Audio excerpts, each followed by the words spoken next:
Wednesday night, Petty Sports, brought to you by Kingz Broadcasting Studios. I'm Mike Bell, baby.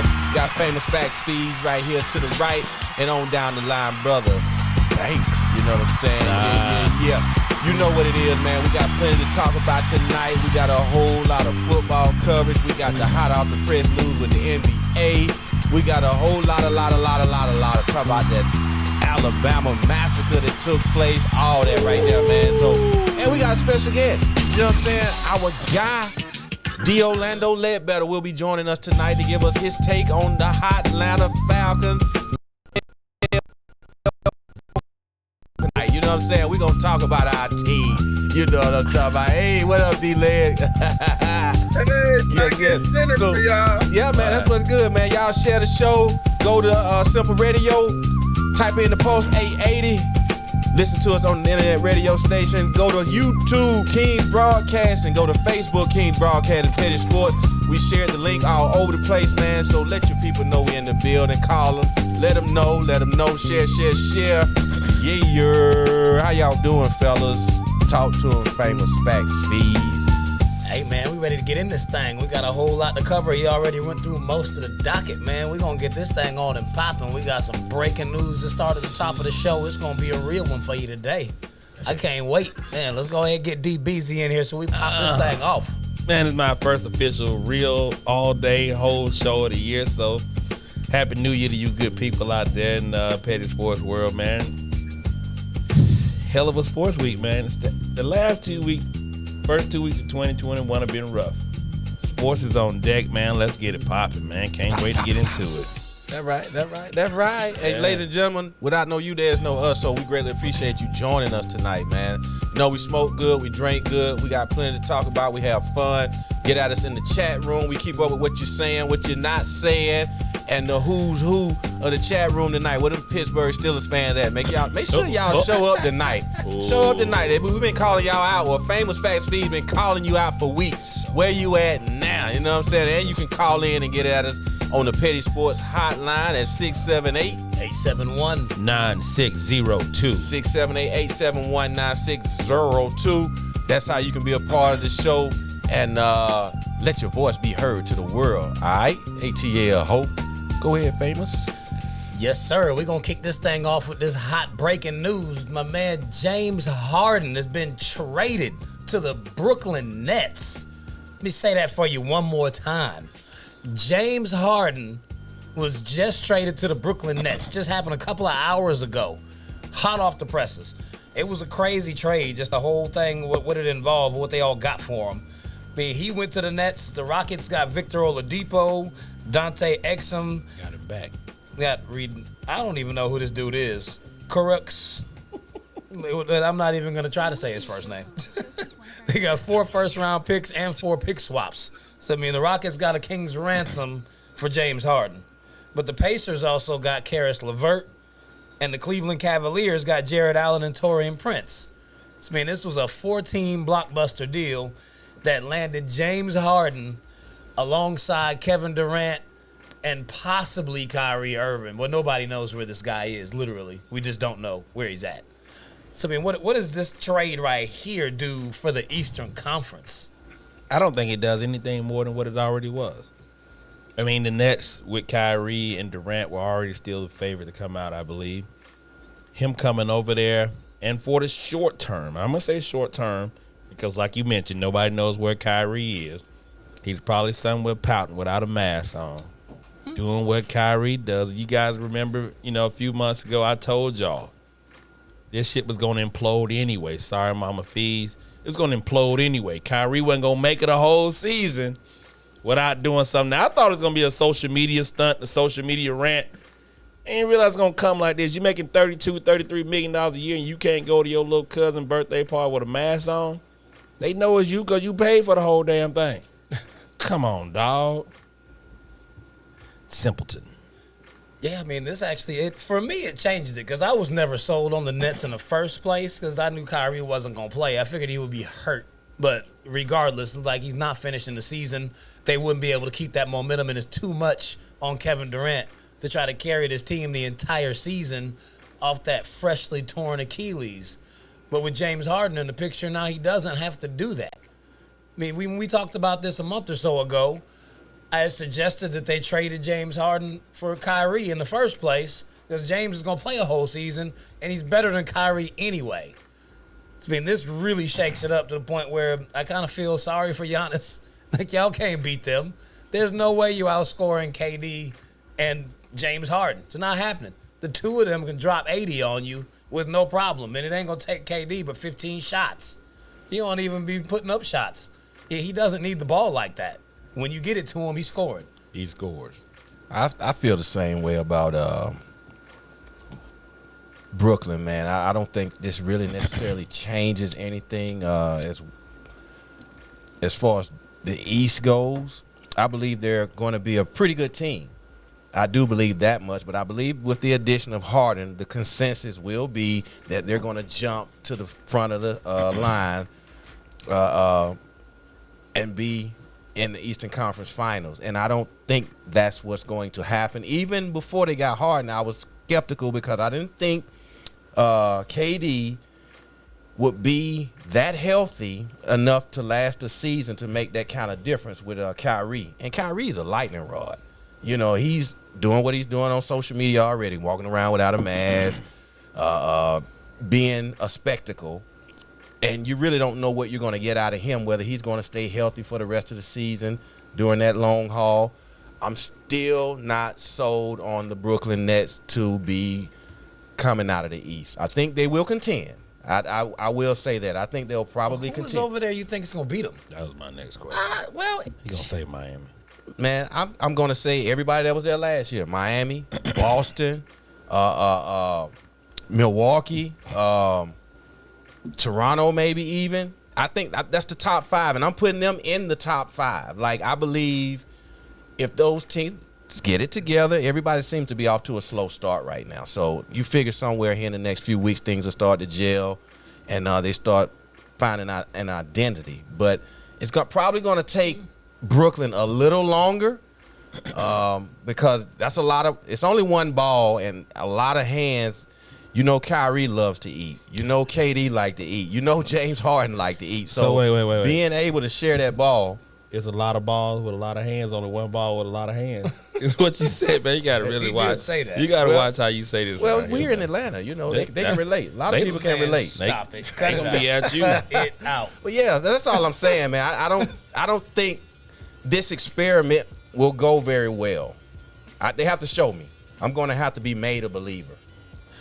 I mean, contrary to popular belief, James Harden does pass the ball. When he has people to pass to, he drops dimes. I mean, the dude will be like top 2 or 3 in the league in assists. It'd be him and Westbrook leading the league in assists, and everybody swear neither one of them passes. Like, they passes don't count. Dudes be averaging 9, 10 assists a season. People be like, oh, they ball hog. His assist totals are going to go up. His points will probably go down because he doesn't need to score as much. He can still be averaging around 28, 29 points a game. But from what he's been doing, that'll seem like a huge drop in production, but it'll be more productive for the team. It frees up KD not to get double teamed and not be stressed out trying to carry the team because James can do it himself. He doesn't have to. You got 2 people who can very well easily carry the team. And if Kyrie comes back, I mean, he can sit out half the season and come back later on. I mean, I'm sure he wouldn't agree to it, but if they were to bring Kyrie off the bench, they'd be the perfect team. I mean, you know, that remains to be seen. Like I said, they have to show me because James Harden, clearly, if he wants to get a ring, he's going to have to take Kobe's advice. You need to change your style of play, man. The way you play currently here in the past, it doesn't work for you. You won't get to the promised land with the ring. He just need Won't be a ring bearer. He just need the right combination, and He's played with a lot of the best players in the league already. No, So, early I in mean- his career, we can But he's played with them. we can play with him. Okay, we can discount. It's like saying playing with Shaq when he was old and overweight. You played with Shaq. It doesn't count. That's apples and oranges because he was old. What the fuck? This guy ain't old. He was young and still not even starting on the OKC team. Yeah, he was a He's a six-man coming off the bench. So his game has developed over time, and now he's paired with a KD. And we don't know if Kyrie is going to do what he's supposed to do or should do. but it makes them a formidable opponent against anybody. Especially coming out of the East. Yeah. Like, Harden can just do what Harden does. And like you said, Durant is not a guy that just demands the ball. You look how he flowed in the Steph Curry, Klay Thompson, Draymond Green offense. He's going to get his. And it's no longer a situation where you can say, well, Durant's going to get his. We just got to stop that guy. The beard hard as hell to stop. Like, it ain't happening. Yeah. So it just makes for good basketball. Now you just need 3 role players. And that's the part that I need to see. That part of the game to see whether they have developed that much to share the ball to get wins, and especially deep off into the season. You just hear me say he doesn't require the ball. No, that's you missing the point, because what you were saying also was that he hasn't played with good players since he was a rookie in Houston. He played with Westbrook last year. Say that. But that's what he was alluding to. And that's that. not what I said. You were alluding to that. No, I was not. You tried to make it about completely added those one words. thing you about try to make it seem like Harden hasn't played with any great players since he was young. No, that's not what I said. I said he's always played with really good players, and you said it's not the same. Well, he was just saying you can't count the Westbrook and KD years. And you can't say he's always played with good players, because for the majority of his career, he has not had a legitimate number 2 that you can say is just a bona fide superstar next to him. What D-Led? D-Led got something on this? Yeah, because you just putting words in there. D-Led probably want to talk. D-Led, what you got on this, man? Guys, I just don't know how it's going to work with I don't got nothing really big to add. I don't know how it's going to work with just one basketball with all those guys. It's a lot of stuff there, but I don't really see how you make that into a team that you have to really worry about. So we'll see, but Harden's got to get in shape first, and they got to find Kyrie. So until they do that, I'll just stay tuned. They're going to find him and fine him. He's going to lose a lot of money. He's already fine. He might as well go ahead and retire. That's what Stephen A. So sick of Kyrie. ESPN, Stephen A. said the same thing. He was like, he might as well go ahead and retire. Not because he doesn't or he can't play the game anymore. He just doesn't believe that his heart is in the game. He's a distraction more than anything. Yeah. Yeah, I mean, the chemistry issues will be there with Kyrie and Harden on the floor because they play a similar type of game where they both need the ball. But if Kyrie's not out there, I think Harden and KD mesh together very well. Grooves the hell out. Like, they'll run teams off the floor. We got folks in here in the YouTube chatting about James the ball hogger. Yes, we know that. I mean, I just don't understand where people get off calling somebody who's top 2-3 in assists every year a ball hog. Because he holds the ball to the end of the shot clock, and then he throws a pass, maybe. Exactly. But he does that. 20 seconds out of the 24. He's not setting up any plays. He's not making his team any better. He's just throwing the ball when he gets stopped, he passed the ball. So he ain't no play. But it's like, that's like just a matter of opinion, like just some straight up, y'all don't like the man's game. You can't call him. If he's got more assists than anybody in the league other than Westbrook, who y'all also call a ball hog, clearly they're doing a lot of passing. And they got along well. Don't get me started. Don't get me started on the NBA and there's no defense and 144 to 40 games. So we don't even want to go there. That's a whole 2 hours. I mean, they used to be that in the 80s. It was the same thing. They were scoring 1 million points a game. They weren't playing no defense. Nobody was complaining about it then. Until Pat Riley went to New York and you gotta remember, I covered the second Last Dance people. So, coming out for Detroit, I wasn't covering the bad boys, but coming out for them and Pat Riley, this stuff they playing now, I can't even watch the games now because I'm like, he supposed to get knocked down. Yeah. It doesn't work that way. This flagrant 1, 2, and 3 and all that, man. Come on, man. So I don't even know what we're playing here. It looks like the Globetrotters to me. So well, you got it for the longevity of the game. Well, maybe, but I mean, I want to see them at least play the ball, at least defend the ball. I got you. Folks be just sticking narratives to James Harden and making them stay with him for life. Yeah. It's like they say he traveled all the time. He stopped doing it. People still saying it, but he cut that out like 2 seasons ago when they started calling it. He's not traveling anymore. They say he ain't play no defense. He started playing a little defense last season. It's not nearly as bad as what it was where he was getting out of people's way, but they still say he ain't playing no defense. Y'all been calling him a ball hog forever, even though he's always in the top of the league in assists. But what Ledbetter point that he brought up is how he gets those assists. After he runs the clock down and his shot isn't there, he dishes it off to the open man. But you do realize he's not a assist playmaker is a type. pass and a score. Well, That's what the game is. But see, you're missing the point about making your players around you better. That's the point we always had about James Harden. That's what Kobe was saying. You have to make the people around you better. He didn't call him a ball hog. And score. Essentially, he was because, like you did said, not. if you're holding the ball, Kobe ain't never called nobody a ball hog. You keep saying That'd be the essentially. You pot just keep calling saying the kettle. essentially. You just said essentially. I was saying something. Again, listen, just don't you're paraphrase missing my other point. people. You're missing my point. That's what I'm saying. He holds the ball for most of the clock, and he's not passing the ball because he's made a play for somebody. He's passing the ball because he doesn't have a shot that he can. Let me ask you a off. question. So at the end of the day, when he makes that assist, that pass and the score, he made a play for somebody. Defense might have collapsed on him, left somebody wide open. If you didn't see the game, you wouldn't know that. But if you're just looking at the stats and the numbers, you would see that. That's what you would see. Like, oh, he's a great assist guy. Okay, but yeah, how did he earn those assists? That's the point I'm simply making. Has his team been better with him or without him? Of course, he's a superstar in the league. I'm not taking that that. away. I'm not a Harden hater. I just don't believe he can get you to the promised land. Can't tell that. No. See, yeah, there you go, man. I have my opinions. Hey. It may be pretty hard sometimes, but I like James. I just don't think his style of play right now. That's why I say they have to show me, and I'll believe. To my point, right now, I didn't call you a liar, sir. right now, who leads the league in assists? Russell Westbrook. Oh, the ball hog. Yeah, that guy. Who's third in the league in assists? James Harden. Just like I said, it's like that every year. He's averaging 10.4 assists per game, and you got the audacity to call the man a ball hog. It ain't but two people in the league averaging more assists than that.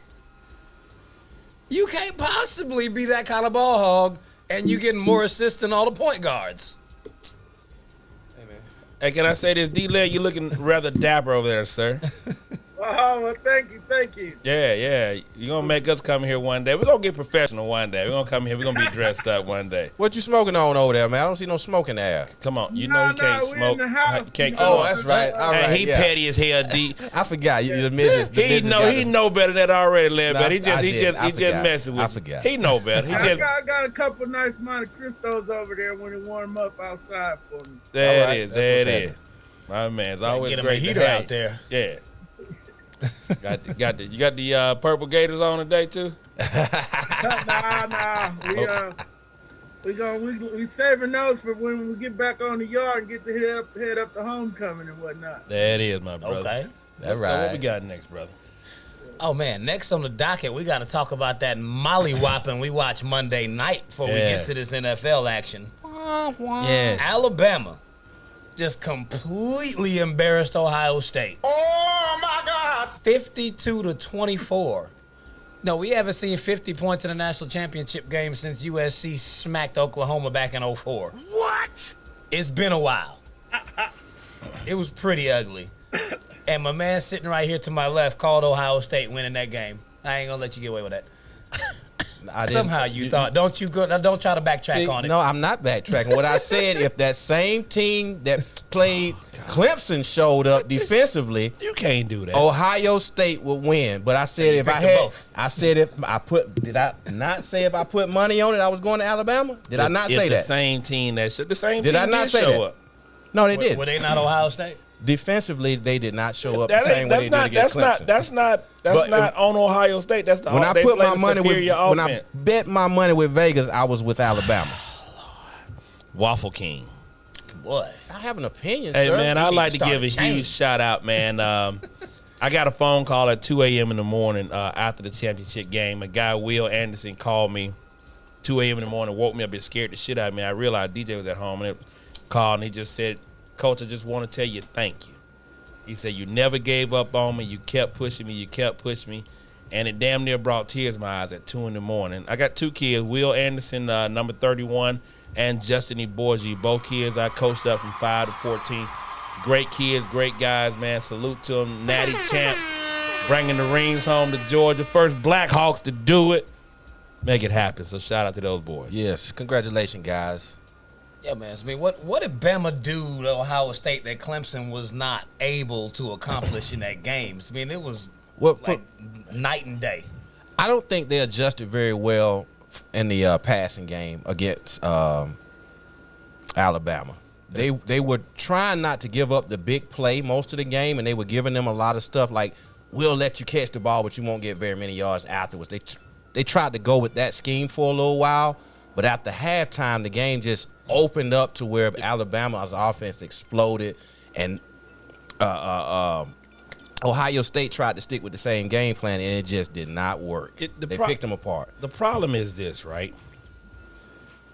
The defense coordinator for Ohio State chose to say, hey, man, we're going to take the lesser of two evils. We're going to force Mac Jones to beat us. We don't believe he's absolutely that good. We'll roll a safety over the top against Smith, and then we'll kind of keep Najee Harris in the box. Well, when you look at that and you look at the first play, they had almost 8-9 men in the box to start out the game. And Alabama opened up a passing attack to start the game. And once it got rolling, it was a guessing game at that point as to how you wanted to do this. And it was just way too much. You look at the numbers that Smith had in just the first half alone. Kid didn't even play but one series in the second half and had game-type numbers that were out of this world, right? They make a matchup problem or a matchup issue for any team in the league.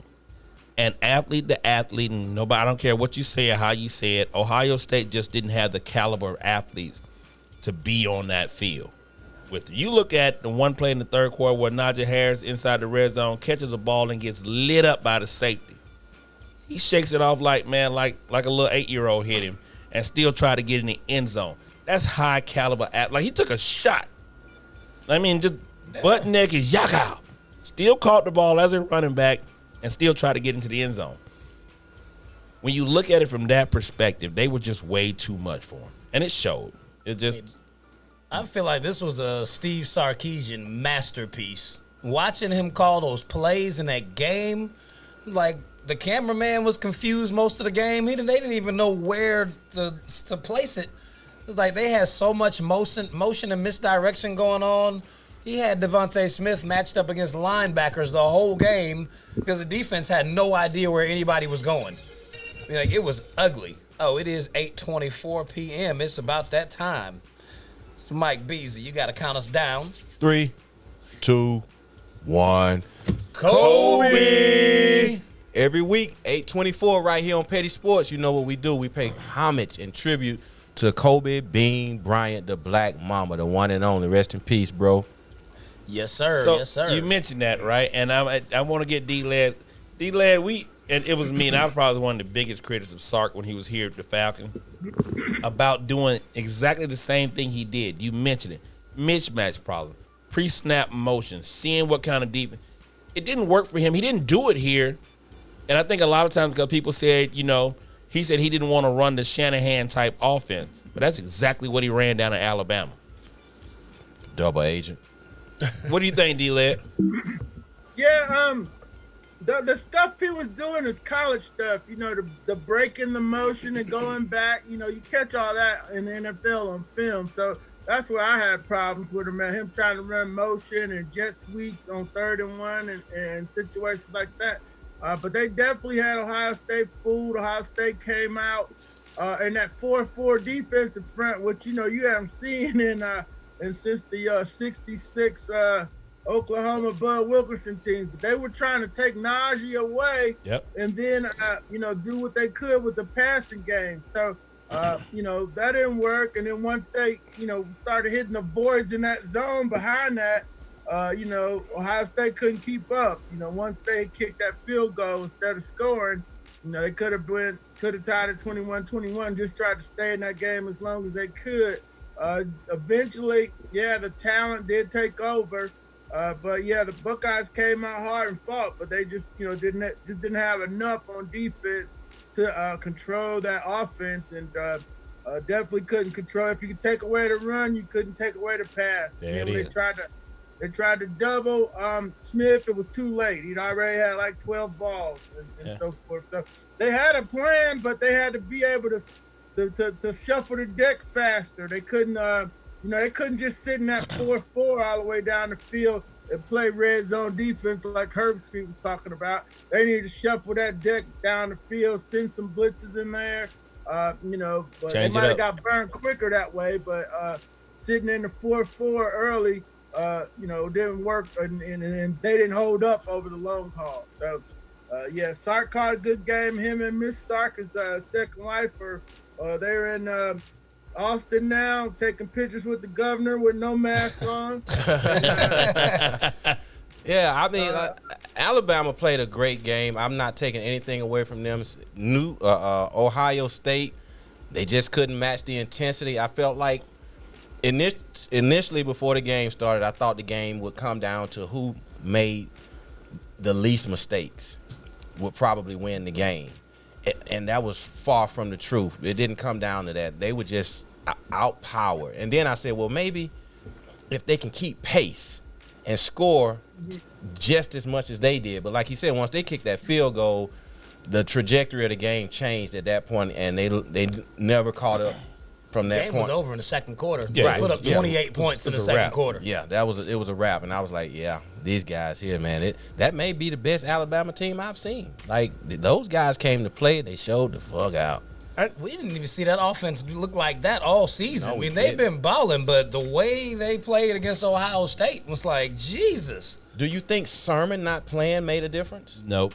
No. Didn't make a difference. You were so far behind the running game, wasn't going to be there, and then Master Teague was a starting back before he got hurt. So it wouldn't have mattered. I mean, Teague was running hard. Yeah. Once that deficit got to that point, the running game is all but null and void at that point. You can't do nothing with it. Because Like I was telling you last week, man, they blew their load against Clemson. They didn't have enough left in the tank to keep up that level of intensity. They were so emotional as they wanted to beat Clemson so bad. They got out here against Bama and got smacked. Yep. They did. They faced a very formidable opponent. And like I said, kudos to Alabama. They played their tails off, man. That was a great showing. Great outing by those guys, man, not taking anything away from them. And then Waddle wasn't even 100%. Like, I mean, that just think about how they weren't even at full strength. Nope. And like He when just we wanted played, to get a few snaps in so he can say he Yeah, played in the man, national that's it, man. championship. And he showed a lot of guts. Yeah. They said he had 100% range in that ankle, but you can still tell he wasn't 100% secure in it, right? And so he just wanted to get out of there and show one, draft is coming up, show he still has some toughness and all that good stuff. And it was the big game, so hey, I get out here and I'm on a show and come out here and do a couple plays. That 15-yard play in the first quarter was amazing because it's like he came out, he did a little drag route underneath, came across the field and got an easy pass from Mac Jones and then got up the field a little bit. You could tell then he didn't have that burst that you're used to seeing out of Waddle. But what I did notice then, he went out of the game. When he came back in the second half, he had a whole different wrap on that ankle. Like I think the first wrap might have been just way too tight for him. And he had a little less wrap on that ankle at that time. I was surprised at Alabama's front line defensively because when they played Georgia, I was convinced that they were soft up the middle. Because the running game, you remember when Georgia played those guys, they were eating right up the middle of that damn defensive line. First half. Exactly. They made adjustments. Georgia didn't. And I think that's what ultimately cost them. But I was like, man, maybe if Sermon can have that same type success, if he continued in the game, would that have made a difference? That's why I asked it, would Sermon. It's hard to use Georgia as an example. Most of their issues are related to coaching. They generally have just as good, if not more, talent than Alabama. They don't know how to use it. They do. But 5 stars on 5 stars. I just thought they were soft up the middle when they played us. And to me, that was kind of uncharacteristic. I was like, well, man, if other teams see that, they might be able to expose it. Because Georgia exposed it. They just, like I said, along the way during the game. Georgia actually had the athletes to do it. Yeah, Georgia showed up. I mean, like you got 2 top-tier running backs at Georgia, too. Right. Really 3 if you want to call. Yeah, so, I mean, it's a different thing. And then Georgia prides themselves on being running back youth for the most part, and putting out good offensive linemen. The problem is coaching that caused Georgia to do all that. And you can't take anything away. Ohio State came out, they did the best they could do. But by the time you look at it, it's like the 2016 Falcons. When you put up so many points, teams become one-dimensional. So Barmore and all those guys just started peeling their ears back and getting that field, shrinking the pocket. They know you got to pass the ball. Your running game is null and void at this point. So it's kind of an unfair comparison to say, the defense just really played out. Where the offense just did what they did, and the defense just, now we made it easy for us. Yeah. And we get at him. That's probably the best I've seen Alabama's secondary look. Mm-hmm. Like, even all the passes that Fields completed, none of those guys were open. Those were some great throws and catches. Like, he was throwing the ball in tight windows. I heard people saying his stock dropped after that game. You guys feel like that? I mean, as far as him going to the NFL and what he's going to be facing, that's what they need to see, is that he's not scared to throw those balls into those tight windows because receivers aren't going to be open. And then you don't end up with a Tua-type situation where he's scared to throw the ball because ain't nobody wide open. Well, that's the same thing with Trevor Lawrence. I mean, you look at the game they lost. It's the same thing, right? You just never know. In the game against Clemson, a couple of those passes that he threw, he was diving them. But the one touchdown he threw to the tight end in the back shoulder, that was a thread. Like, he's not afraid to make the throws. He's not afraid. He didn't appear to me at any point in time in that game to be overmatched or even uncomfortable from a quarterback perspective. Now, yes, they made him get off his point a little bit, pressed him left or right, and then, he didn't have an outstanding running game. But again, you got to look at it like this. They got linemen that run just as fast as he does. Fields is not a bona fide speedster. He's a big kid that's hard to bring down, but he's not a Lamar Jackson. He's athletic as all get out. He is a quarterback. Let's be no mistake about it. He is a quarterback that has Pat Mahomes, Russell Wilson type speed, but he's just an athlete, So he's not going to outrun you or go up the gut and be like a Lamar Jackson and outrun the safety to the end zone. It ain't finna happen. But now you try to bring his big behind down, you better bring your big man draws on, because he's a big boy. Yeah, I mean, I think there had to have been a lot of NFL teams that were still impressed by what he was able to do when under all that duress. I think so too. I hope one of them right here in our city. What you think, D-Led? Well, yeah, I was just telling Chuckery, you got the 4th pick overall in the draft. Your fans aren't coming. You need to, get the folks to stop defaulting on their PSLs. So, the easy thing to do is draft one of the quarterbacks from Georgia. Go up and get Trevor. Go up and or sit at 4 and get Justin if he's going to slip to 4. I don't think he slips to 4 after what he did against Clemson. The throws he made in that game, that throw back across the field to the tight end. Mm-hmm. And like you all said, the tight windows he was hitting against Alabama, the one to the tight end down the middle, that's a cover 2 beater. So that's a big time NFL throw. So the Falcons, once the dust settles here, you got the quarterback for 2 years, maybe 3. But you got to take whoever the best player is at number 4. And if it's Justin Fields, it's Justin Fields. And if you really want to redirect the franchise, in 2001, they traded up from 5 to 1 to get Michael Vick. So if you want to do that, go from 4 to 1 to get Trevor, you need to figure it out.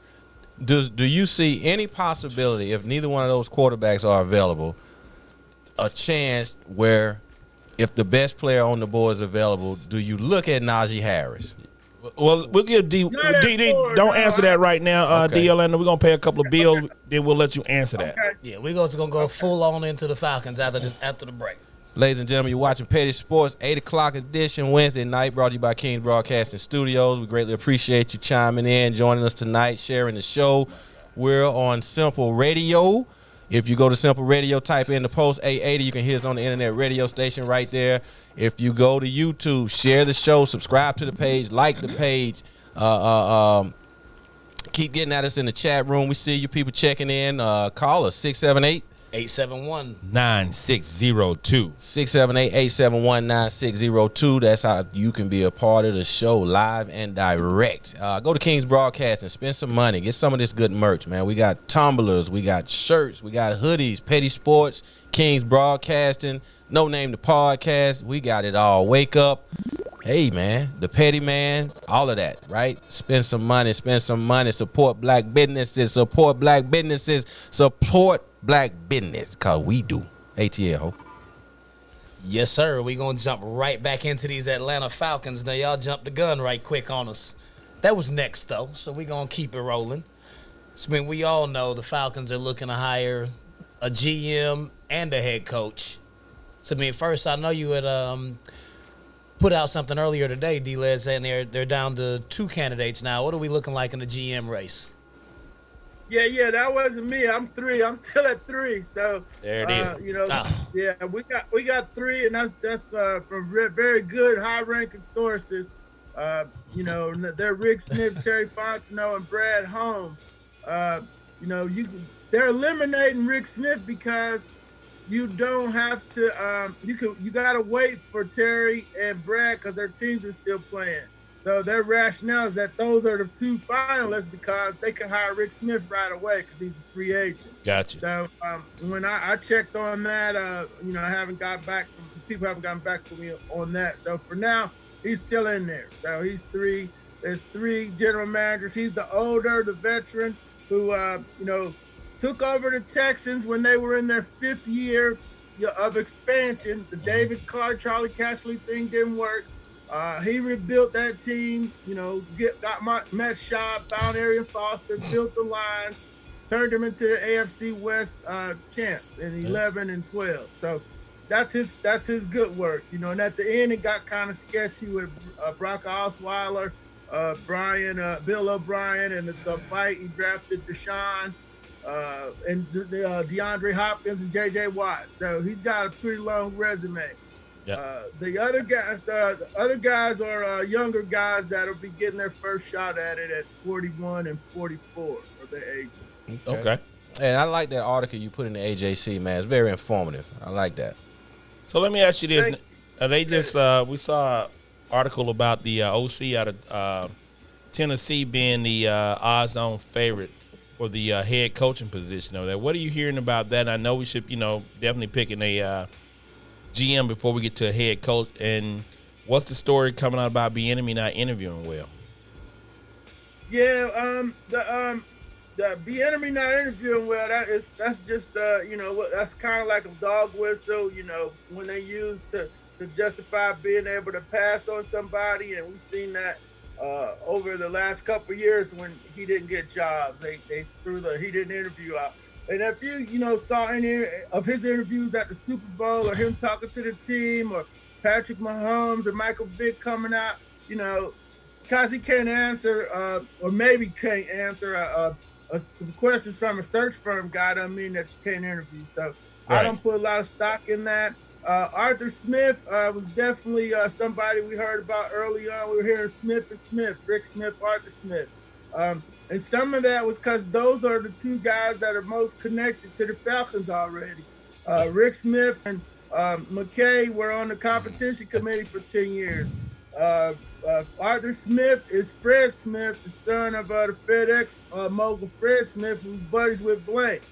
So, and Blank's talking about, hey, nobody ever heard of Sean McVay, Kevin Stefanski, or Cliff Kingsbury. So, he's trying to say, well, I'm going to get me a young white genius coach, too, that nobody's heard of. And just so happened to be my buddy's son, Fred Smith. So that's where people are at right now. The Falcons are still going through the process, but, some people are starting to eliminate themselves. Brad is looks like he's the finalist in Detroit. Fontenot is a finalist in Denver. I'll leave it open for Rick Smith and Arthur Smith. I don't know where Eric's going to go. The latest is he's going out to Houston after Deshaun had his fit. I don't know. We've got Doug Pederson going to the Jets, probably Robert Saleh to the Lions, Brian Daboll to the Chargers, and then Jacksonville is, flirting with Urban Meyer. And behind all that is the backup candidates like Raheem Morris and Todd Bowles and so forth. So, that's where we're at right now, heading into the weekend, and we'll see how everything shakes out. That is crazy, man. Yeah. Like, they talking about they want the fans not to keep defaulting on the PSLs. Bring in the black coach and the black GM and the quarterback. You want some of that Michael Vick love. You bring in Smith, Bieniemy, and Justin Fields. That's a wrap. That stadium is set like it'll be sold out tomorrow.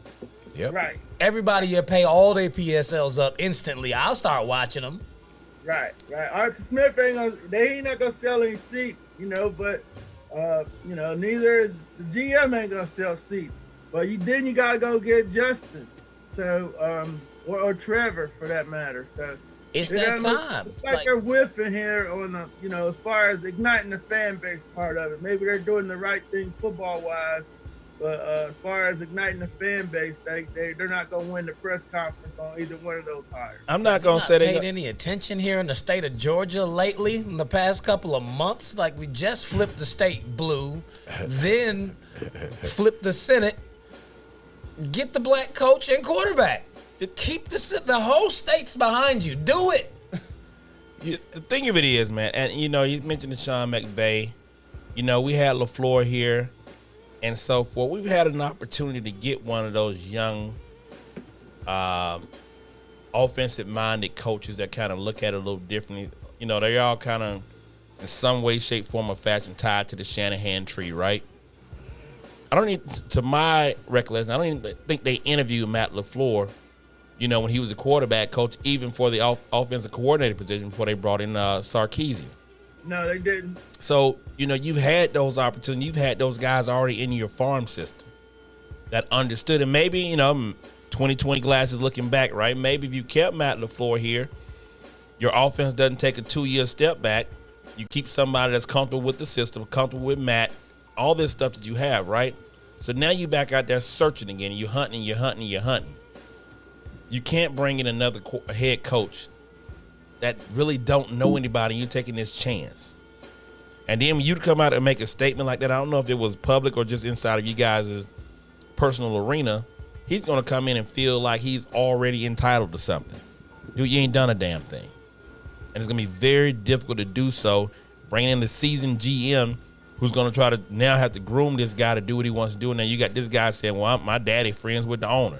It's instant conflict to me. Now, reading your article, you brought up a point that's very important about the GM and the coach having to have a good relationship, a good working relationship. Were you I understand that piece. Was that a knock on Dan Quinn and Dimitroff? And maybe Blank wanted to change that narrative moving forward to make sure that there is chemistry between the GM and the coach moving forward? Yeah, no, Mike, that was more of a just outlining the direction of the franchise. They're moving away because they haven't interviewed the two best candidates out there. The best general manager candidate out there is Reggie McKenzie. They haven't interviewed him. The best head coaching candidate, whether it's Eric or not, Brian Daboll. They haven't interviewed those two guys. That's a reason. Reggie McKenzie wants to run his own operation like a traditional general manager. He doesn't want to share power with the coach, sit down with the owner on Monday, report to Rich McKay and have this group activity that the Falcons are trying to do. That's I call that the non-traditional approach. And so I just want to make sure people knew that they were going non-traditional and not hiring, a traditional GM who would then go find a coach. Let the GM be the GM and let the coach coach. And then I guess there is a knock in there because Dan Quinn was given powers to be the coach, team builder, and controller of the 53-man roster when he never been a head coach before. And so his coaches suffered, the timeouts, 12 men on the field, the disorganization. So he was doing too much. He needed to be concentrated on being the coach and let the GM concentrate on getting the players. And then the players he wanted couldn't play. Jalen Collins couldn't play. Say it again. Couldn't play. Tack McKinley over T.J. Watt couldn't play. Big Beasley over Todd Gurley. So you don't need no coach. Let the coach coach. Let the GM. But that's not the direction they're headed in. Good. Let's hope they get it right, man. You get an opportunity now to change it, your front office and your head coach and bring it in. You also get an opportunity with where you are drafting to find a transcendent player that can kind of carry over the next 8, 9, 10 years if you pick right. Mike asked you a question prior to the break on the Najee Harris situation. If, in fact, Justin Fields goes to anybody, I mean, Jacksonville, I don't think needs him. Miami, I don't think needs him. So, I don't know where he would go. But if he doesn't go, and you were saying about Najee Harris. Yeah, Najee, there's a trend to draft. You can draft running backs later. Zeke was the last one to go real high. You saw J.K. Dobbins go in the second round. Running backs are going to get nicked up. Look at Fournette down in Jacksonville. It didn't last too long at that running back spot. So Derrick Henry's holding up pretty good over time. So if you're at 4, you just going to be you have line problems on both sides of the line. It's going to be hard to take a running back over the pass rusher or the tackle. But at 4, the Jets, we got Trevor Lawrence going 1, Solo 2, and some people got Devontae Smith going 3. They better. You got Justin sitting at 4. You got Najee at 4. Zach Wilson, the BYU quarterback. I'm not sold on him, but everybody, that's the Trubisky of this. There it is. That's the Trubisky. And the Daniel Jones pick. Yeah, then you got Patrick Surtain, Rashawn Slater. You got football players at that point that you can take. So whoever new GM is gonna have to nail that pick. Oh, absolutely. And it's gonna be a pick that, as the new GM, you don't want to be the guy to come in and your mark on the team is I took a running back and he messed around and gets hurt 2 years, or you don't renew that 5th-year option on him, right? And he's like, dude, you just blew a pick. Right, and you've seen teams find running backs all up and down the board. Alfred Morris was in the 6th round. He didn't last very long, but he had a couple 1,600-yard years. So you gotta draft running backs every couple years, and just build that cupboard as big as you can along the way. I'd rather spend that capital along the line. Gotcha. I agree. I completely agree. So, I mean, do you think with Matt Ryan getting up in age, should the Falcons look for their next quarterback in a draft via free agency or just ride it out with Matt? No, you got to get the quarterback now, or when you're up that high, you're not going to be up that high again. So, or hopefully that's at least your plan. We hope. Let's say that, D-Led. We hope we won't be this high again. So, but ideally, I was thinking because the out is 22. So I was thinking, if they got him this year, then he could play 21, learn from Matt, and then, try to trade Matt to the Colts or something, But, riding it out with Matt is 3 years. I don't think he's going to do that. No. So quarterback could very well be in play this year, very well. Because I would want him to come in and do like Patrick Mahomes did and learn the ropes for a year. Yes. I don't want to run him out there and mess him up like I think Miami might do with Tua. Correct. Of course, Houston did it with Derek Carr a long time ago. They didn't have a choice. But, I want him to get the speed of the game, the preparation, all the studying and stuff. Because his game's got to speed up. You remember, he's been in the Big Ten where people are wide open for the Buckeyes against Indiana's and Illinois and stuff. So that was Haskins' problem. He had 50 touchdown passes, but he's throwing the wide open dude. So, correct. Yeah. And his big ball wasn't that big. I saw it at the combine. His ball hung up in the air too much. That gives the safety time to come over and blow up the receiver. So Gotcha. I mean, they saw that. If I saw that, I know the Redskins did and went on and moved on from it, or the Washington football team. Yeah. So I want to get Justin in the lab for a year, and and do like Kansas City and Andy Reid did with Patrick Mahomes. And who better to do that than Eric Bieniemy? Yes, sir. And Matt Ryan. Exactly. And Matt Ryan. Yeah. Right, Yeah. You got a quarterback. You got a non-ego quarterback that understands that, hey, listen, at the end of the day, you ain't getting no younger. Your skill set's diminishing year by year. Father Time is undefeated. Bring him in. It won't be an Aaron Rodgers, Brett Favre situation. It won't be any of that. It'll just be a guy coming in who's the heir apparent behind this. and now let's go out and let's groom this guy to be the next guy. Matt is the face of the franchise. Whether or not he finishes out his career here, I really don't think Matt would allow himself to be traded. I think Matt would be like, you know what, I'll just go ahead and retire a Falcon and be done with it. But you never can speak to a person's competitive nature and their competitive spirit. But I think it'd be a great job if they brought in Fields, you get Bieniemy, you get your GM, and all of a sudden you got that Michael Vick effect again. Yeah. Where now you're going to get Justin Fields' jersey will sell more than Matt Ryan's jerseys will any day of the week. But the fans will be back in there, and hopefully next year, we'll be back to some sense of normalcy with fans inside the stadium tailgating again, and that buzz will be about the city. And that's what you need. And you send Matt Ryan to the 49ers, that's where you're going to go. Shanahan will take him. Hell will take him. It'll be a perfect storm or situation for Justin, because he won't come into an organization, this organization, hard pressed to start and win games right away. Sitting behind Matt Ryan, learning the scheme, getting his weight up a little bit, understanding the NFL.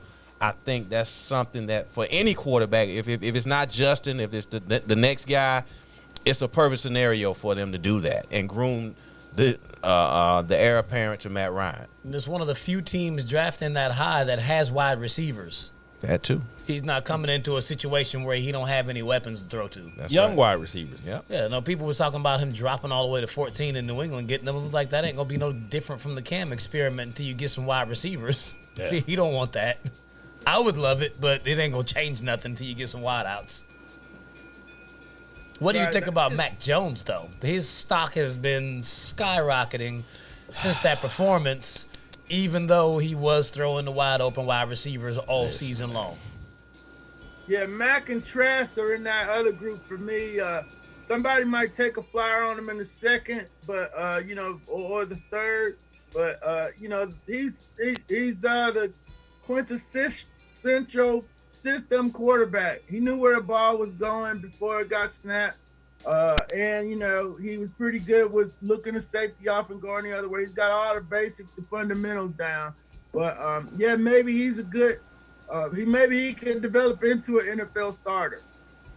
Possibly. I mean, most of those he kind of falls in that same category with like a Matt Leinart or a Ken Dorsey, or dudes who ran these super prolific offenses, and it's like, that's because your players were better than everybody.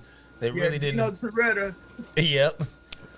If this, let's say Justin isn't there for some strange reason, how about Tyler, the guy from BYU? Yeah, no, that's Zach Wilson is BYU. The Tyler kid is from North Dakota State. Yeah. And Carson Wentz and Dwayne Haskins, it cost both of them guys some money. Okay. Carson from North Dakota State and Dwayne from Ohio State. So I'm studying the Zach Wilson guy because a little bit I saw, the hype videos on ESPN and so forth, all that. I can't tell because I don't know who he's playing against. But, he's coming out of the same offense that produced Tyson Hill. I got him at 6'3", 210. Yeah. That's a little light. That's a little light in the britches there. And if you're going to be 210, I need you to be a little bit taller normally in the NFL. So, but everybody's going a little bit more mobile. So that 6'5" number's not that big anymore. So I don't see the Zach Wilson stuff right now. And I haven't started making my calls to the scouts to see, if I'm missing it. Because I missed on Herbert. Last year, I was like, hey, when I see him, I'm missing something. It's like, yeah, you must be falling asleep on the games or something. The pack plays at midnight. Yeah, the games didn't come on at midnight. So I want to wait and get some more reports on this kid before I rip him. But okay. I mean, my first reviews are, like, really, it's a really thing for me with him. Okay. So I want to do some more homework on that kid and see if he's the answer for the Falcons at 4, then you got to take him. If it's Fields, you got to take him. If you really want to knock it out the park, and I can't see why Jacksonville would trade that pick, given they're in the same boat. That right. Unless you got a whole bunch of a whole bunch. You know, maybe they want a veteran quarterback to rebuild because they think their defense is good. I don't know, but if Urban Meyer's there, I could see him definitely staying with Trevor, and then maybe Justice in play for Jacksonville. So we'll see how it all unfolds here over the next few months. All right. Oh, yeah. Atlanta needs to just go ahead and jump on. What they need to do, they need to go black. Black coach, quarterback, GM, all of them. Get the whole city behind it. It's time for it. Sell out. Get them all. Give the enemy his money. Get it wherever you need to get to pick Justin Fields. They need to do all of it. Yep. I agree. The city wins. So Armani Newsom says Zach Wilson, and he also said Trey Lance. We don't know about that, Armani. Hopefully we can get Justin Fields. You look at those guys out west and so on and so forth. You just don't know what kind of talent they played against, right? So it's difficult to tell how they'll be. It's a hit and miss thing, right? And let's be honest about it. The NFL is always looking for that next great white hope that can come in and do what he's supposed to do and be the heir apparent to the throne at quarterback. Because right now, the quarterback is that position is starting to change. The position of color being your top quarterbacks in the league.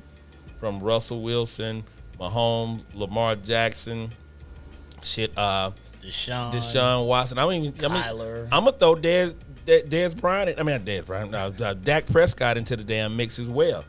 Prior to Dak getting hurt, he was on his way to having probably 5,000 yard season, man. So one of those things where it is what it is. Wouldn't be mad at it at all. But I'm telling you, Atlanta, don't screw this up. I mean, really. That's all we can ask. Just don't muck it up. Please don't. Call Arthur. It's time. You got to go black. All the way across the board. Yeah. Give me a lot of the city's calling for Was it. it a lot of quality black talent out there. Just text for me front his office number. and head coach. I'll start texting him and just like, look here, Arthur. We need you to do this. Yeah, no question about it. I know he wanted Raheem to do well, and he liked Raheem. I heard he also wanted to hire Emmett Thomas back in the day. But he got talked out of it by football people, and it looks like football people are steering them away from the brothers again here. So I definitely know what happened. I'm good friends with Eric. And to accept, press 1. To send a voicemail, press 2. I'll definitely know what happened here in Atlanta, by the time we get to the combine. I got you. Hey, we got a call on the Petty Sports line. Who we got on the line? Caller, what's your name? Where you calling from? Jansen Harris, what's up, guys? Hey, man. What's happening, What's Jansen? going on, Jansen? You're on, man. Yeah, I just wanted to ask you guys about, there's a lot of rumors about Arthur Smith, him being the leading candidate for the Falcons job. I was going back and forth with somebody in the group chat. Do you guys think he's going to get that job? We'll turn it over to D-Led. You hear him, D-Led? Certainly hope Yeah, not. I did. I've been ranking him as my number one candidate from the beginning because I knew the connections. The similarities are he runs the Shanahan offense with Derrick Henry, and he's done a great job with Ryan Tannehill, who's they got him off the scrap heap from Miami. So he's used to a run heavy attack. The Falcons got to get more run heavy, put that outside zone back in here. But yeah, the connections, like I said from the beginning, Rick Smith and Arthur Smith, because of the connections to McKay and Blank, made them the automatic number ones coming into the process, and it's looking like that might hold up. Did you hear him, Jansen? Hello? Jansen. He might have hung up. Okay. Hey, we appreciate it, Jansen. Appreciate you calling in, brother Jansen. Yes, sir. You're going to have to get back in the studio at some point. Yeah. Oh, can you hear me? Oh, yeah, we got you you. now. What you got? Did you hear his response to your question? I'm hearing it right now. I'm on the live watching. I got you. Okay. Hey, can you text me what the Twitter is and stuff like that? The Twitter to your us page? Are we still on Periscope? Yeah. We'll get it we'll put it in the chat room, Jansen. Okay, because I'm just trying to I'm really engaged on Twitter. I'm just trying to basically kind of tweet out some of the stuff you guys were saying about this, because this Falcons talk is big right now, what you guys are talking about with D-Led and all the takes you guys gave and stuff like that. I tried to share it on my page as well, and hopefully, man, and my apologies the last couple of weeks about Okay. Yeah, Put the link in the I wasn't chat. getting through. I don't know what was Can happening. you put the link in the chat? What is he on Facebook? Yeah, he's on Facebook. What Okay. you want the Twitter link. It's Yeah. Kingz Broadcasting on Twitter. Well, he hang up. Okay. Yep, just put it in the thing. Oh yeah. Say Armani wants the number to call in. That's a good segue in to pay these bills. And Mike Beasley will go ahead and drop that petty line on him. 678. 871. 9602. Get at us, man. That's how you can be a part of the show. We love hearing from you guys. We want to hear your opinion. Like Jansen said, the Falcons are a hot topic in the NFL for the next hire at the GM and head coach position. So call in and give us your thoughts about it and anything else that we've discussed up to now. The Alabama game. You got questions for D. Orlando Ledbetter from the AJC. You know what I'm saying? Beat writer for the Falcons. He's joining us tonight. He is not new to the show. You know what I'm saying? So get at him. Have some fun with us tonight, all right? Kingz Broadcast and YouTube. Subscribe, like the page on Facebook, Petty Sports on Facebook, and continue to share the show. We love it. We love you guys. Thank you. Yes, sir. Saying it's about that time for the Fast Five. We're going to run through those real quick, and then we're going to get into these playoffs because, man, the Super Wild Card weekend was wild for real. It was, yeah. I enjoyed it. I watched every minute of every game, and y'all know which one I enjoyed the most. Pittsburgh fans. It's coming. So, man, let's kick this Fast Five off right quick. We got to stick to them 30 seconds. We got a lot to talk about. Question 1. Kyrie Irving is off the grid. Literally, nobody knows where this dude is. Do you see him coming back? Should he retire? What's he going to do? That with me? Yeah, go ahead, D-Led. Oh, yeah, Kyrie, yeah, he'll resurface. Call from. He's got a good background, family foundation. Know his dad, knows folks. The Brooklyn crew, they'll get him together. But he's got to listen to some people and get refocused, get recentered. I think he'll definitely resurface. He got to get his mind right. $32 million, he's not walking away from. He's not going to retire. He may play this season out begrudgingly and then go somewhere else and request another trade and pull another Kyrie. But he'll definitely show back up. Man, I think with the addition of James Harden, he's gonna come back. Like, now he can see that there's a legit chance for them to win a championship if he contributes the way he can. So I think we'll be hearing from Kyrie soon. I think Kyrie is a question mark. You know, you would have thought, figuring he was playing with KD this year, that they would have a legitimate chance at coming out of the East. Now that James Harden there, I don't see why that should change. I mean, I guess, of course, the stock would raise in that scenario, but this guy, I don't know what he's thinking, man. Like, how can you go to work and tell your bosses that you're not coming to work and you're breaking all the rules as far as COVID and all that kind of stuff? I don't know, man. I just want to see the guy do well. I really do. I hope he gets his act together. I feel you. All right, question 2. Bill Belichick declines the Medal of Freedom from 45. That was pretty major. What do you think about that? Yeah, no doubt about it. He knew that he was being used by his platform as the NFL, where they're coming out against all the racism and so forth that the number 45 stand for. He didn't want to get used as the coach of the Patriots, as part of the NFL, as the 6-time winning Super Bowl champ. He didn't want to be a part of that, and rightfully so at this point in the game. So give Coach Bill, if you didn't like Coach Bill, you like him right now. I think the pick, I mean, him definitely deciding not to do it, he had to do it. With a league that's 75-80% African-American, he had to do it. There's no question about it. And in the state of the country right now, it would just been something that he nor the league needed at this point in time. So hats off to Bill for doing it, and being a stand-up guy. Yeah, I mean, that would have just been a lot of bad press, and I don't really understand what Bill Belichick did to get the award in the first place. Like, he's the coach of the Patriots. What? Why was he getting that award in the first place? I mean, you look at who he's giving the award to. He's like people who don't deserve it. He gave one to Rush Limbaugh some weeks ago. You know what I'm saying? Jim Jordan, the representative from Ohio. So he's just passing out anything to be a distraction. And I'm glad Belichick did realize he was being used and declined the offer. Yep. All right, question 3. Dan Quinn is set to be the defensive coordinator for the Dallas Cowboys. Is that a good move? Go ahead, D-Led. Yeah, good move for Coach Dan. You know, he took some time off after the season, went out to Hawaii, hit me back because he was stateside because we were checking on Texas or Dallas or Seattle. But Texas, him and Sark didn't leave on good terms. Dallas ended up being Dallas for him. But that's going to be a landing spot for a lot of the Falcons who, you know, they don't have a lot of money to sign. He's got a tough job down there. They don't have any covers down there either. They got Van Der Esch who stays hurt. They got Jalen Smith running around crazy. We got the same non-pass rushing line that they got here, except for DeMarcus Lawrence bear anything the Falcons had. So you know, and they let Dontari Poe go. So he's got a full rebuild down there.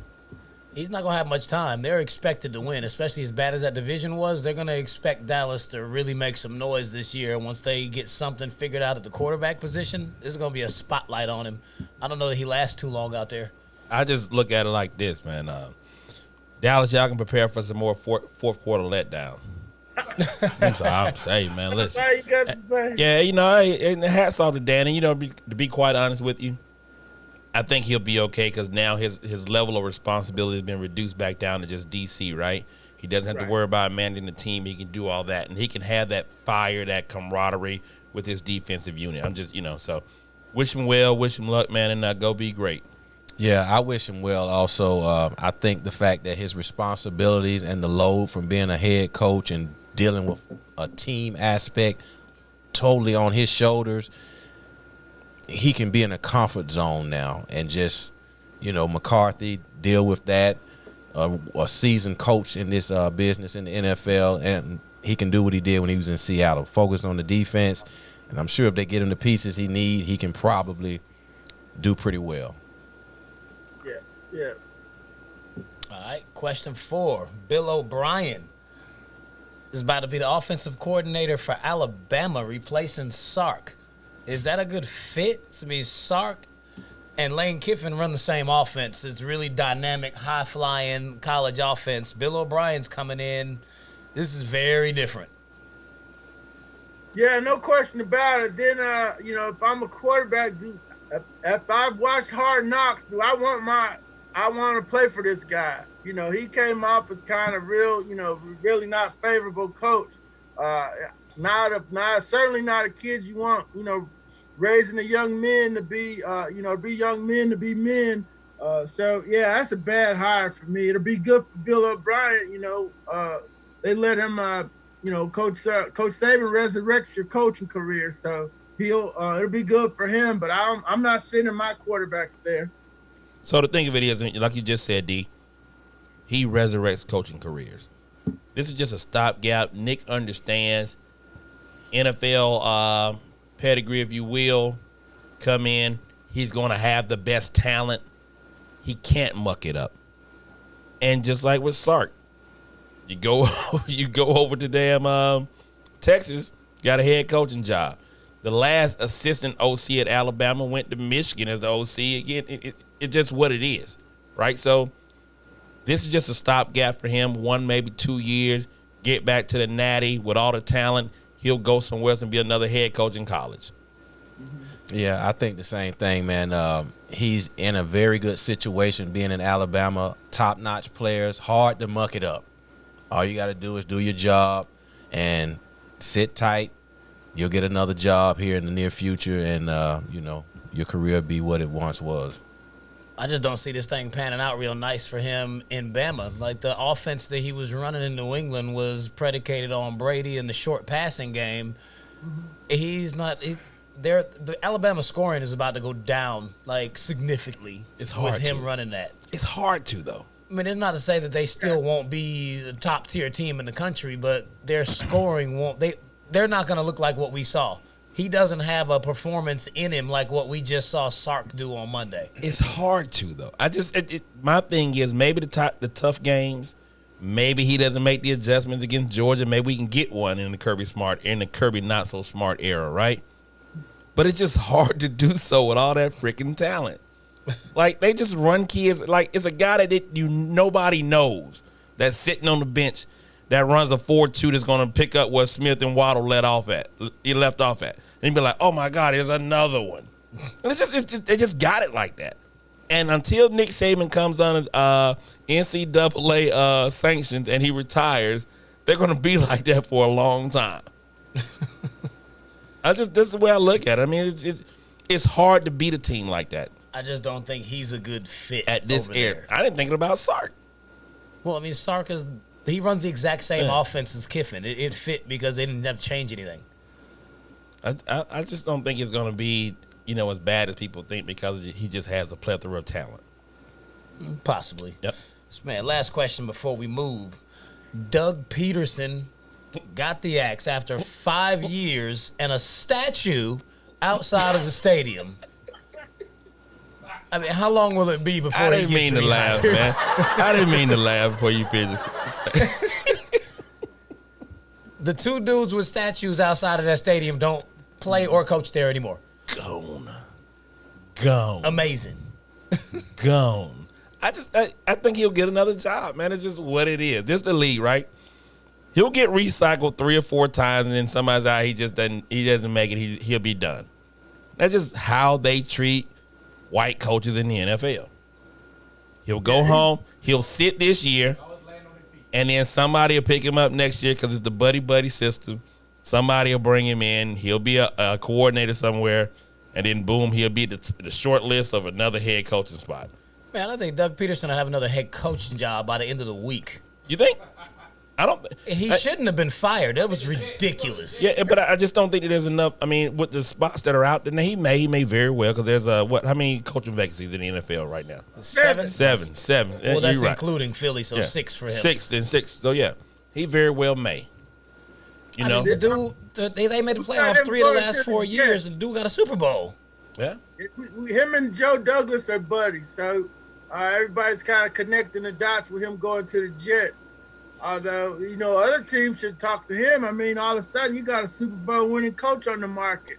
But one of the reasons he left was because he said, I had to listen to too many people, so the coaches, the owners trying to tell him who to play, and Carson Wentz was there, and, Howie Roseman's it was just too much. So he just wants to coach and, play the players he wants to play.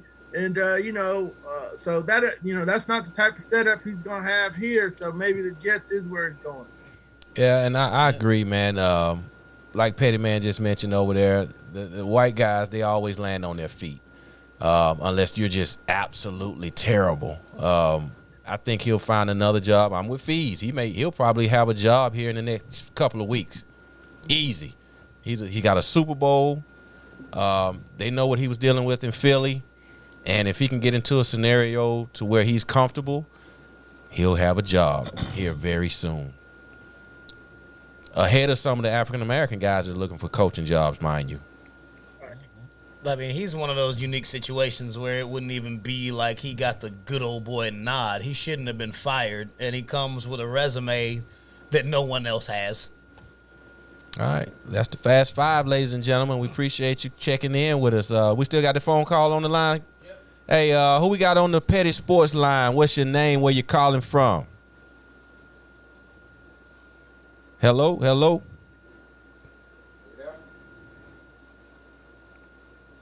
Said we must have lost him. Yes, sir. Okay, all right. What's your name? Where you calling from? You on with the Petty Sports crew? Good, sir. Phone caller. Can you hear us? Yes, sir. Hey. Okay, what's your name? Where you calling from? You on with Petty Sports? Speak on it. Hey, how you doing, guys? I just have a question for D-Led. What's your name? Smith. Hey, go pump your brakes, big guy. What's your name and where you calling from? Oh, I'm sorry, guys. I'm sorry. I'm Armando. I'm calling from Norfolk, Virginia. All right, appreciate you checking in with us tonight. All right, go ahead with your question for D-Led. Yes, sir.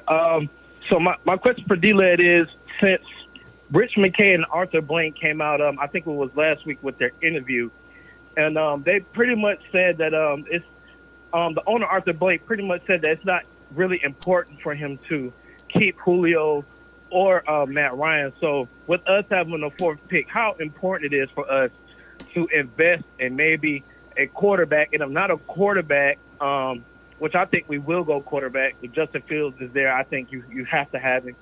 But if not quarterback, where else could we go? Because I think a lot of us in the fan base are so stuck on, hey, Matt Ryan's not going anywhere. As far as contract, he's tied up. We can't do anything with him.